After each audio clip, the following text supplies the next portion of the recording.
Palanpur એરોમાં circle પર traffic સમસ્યાના કારણે ટીઆરબી જવાન અને એક કાર ચાલક વચ્ચે ઘર્ષણ થયાનો એક વિડીયો સોશિયલ મીડિયા ઉપર વાયરલ થયો છે। બનાસકાંઠા જિલ્લાના પાલનપુર શહેરના હાઈવે પર આવેલ એરોમા સર્કલ પર ટ્રાફિકની સમસ્યા માથાનો દુખાવો સમાન બની ગઈ છે। ટ્રાફિકના કારણે વારંવાર પોલીસ અને વાહન ચાલકો વચ્ચે બોલાચાલીના બનાવો બનતા હોય છે।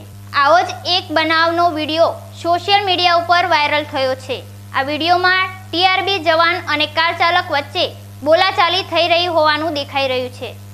એરોમા સર્કલ પર રોજબરોજ ટ્રાફિકની સમસ્યાના કારણે વાહન ચાલકો વચ્ચે પણ આવા નાના મોટા ઝઘડાઓ થતા રહે છે। હવે એરોમા સર્કલ પર સર્જાતા ટ્રાફિકનો કાયમી ઉકેલ તંત્ર દ્વારા લાવવો રહ્યો।